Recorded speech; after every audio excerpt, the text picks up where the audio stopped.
The marble entrance of the National Legal Conference gleamed under the morning sun as Gabrielle Reed and her husband, Marcus, approached. Gabrielle adjusted the light gray blazer over her tailored black dress, clutching the invitation badge in her hand.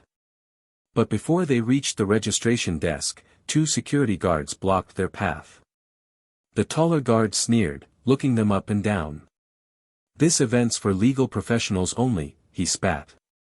His partner, younger and smug, added with a laugh, "Yeah, not some random couple who wandered off the street." Gabrielle's grip on her badge tightened. Marcus stepped forward, calm but firm, "We're here for the keynote." But the older guard shoved Marcus lightly on the chest, cutting him off. "Save it.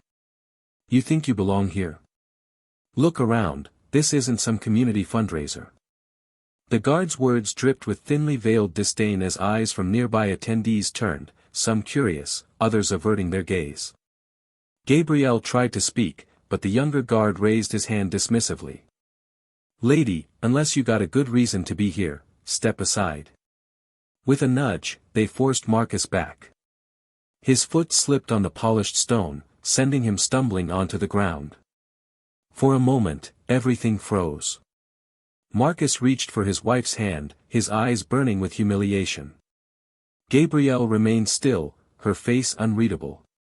But beneath her silence, her badge glinted faintly under the sunlight, a small, silver rectangle engraved with words the guards hadn't yet bothered to read. And behind them, plastered across the massive event banner, was her face, smiling, poised, under bold letters that no one had noticed yet. The murmur of the crowd carried behind them as Gabrielle knelt beside Marcus, helping him up. Her hand brushed against the inside pocket of her blazer, where something shifted, a familiar, cold weight. Her fingers curled around it, the small gold medallion engraved with the words "Excellence in Legal Advocacy." It wasn't just an award. It was a quiet testament to the years of work, to every case she'd won, to the barriers she had shattered. But as the guards stood over them, chuckling under their breath, those victories felt miles away. Gabrielle's eyes drifted beyond the guards to the grand glass doors.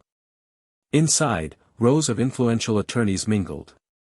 Her heart tightened as the memory surfaced, the last conference she attended years ago, when an emergency call had interrupted her speech. Her mother's voice, trembling. Her father collapsed outside a hospital, turned away because of the color of his skin. No one inside cared then. No one saw her grief, only her badge. She never finished that speech. Snapping back to the present, Gabrielle stood. The medallion slipped from her palm, clinking softly onto the stone floor. The younger guard's smirk faltered as he noticed the engraving. A nearby conference organizer paused mid-step, his gaze landing on the medallion, and then on Gabrielle's face.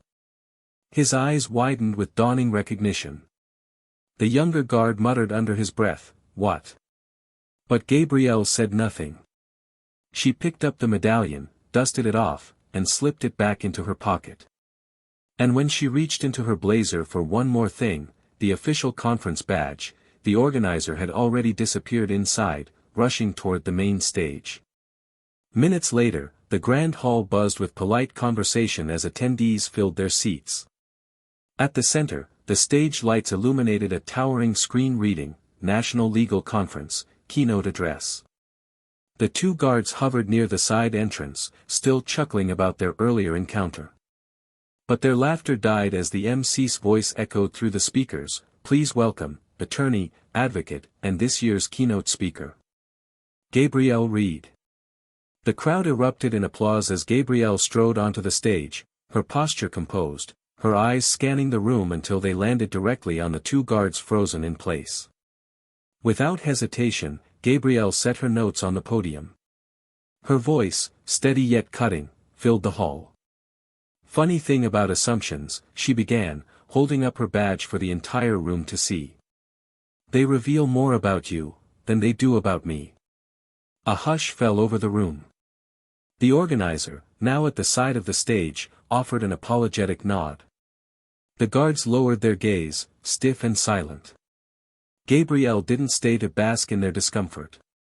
She simply adjusted her blazer, the medallion in her pocket pressing lightly against her side, and turned to the audience. Outside, the towering banner with her face smiled down over the entrance. Sometimes, the loudest statement, is making them see what they tried so hard to ignore. After the crowd's applause settled and Gabrielle's words echoed in the air, a quiet realization swept the room. Justice wasn't always served in courtrooms or shouted across picket lines. Sometimes, it was a silent reminder that dignity walks in, no matter who tries to bar the door. Gabrielle Reed didn't need to raise her voice. Her presence spoke for every woman, every black professional who'd ever been questioned at the threshold. And as she turned away from the podium, her eyes found Marcus in the audience, steady, proud. Power doesn't always roar. Sometimes, it simply arrives.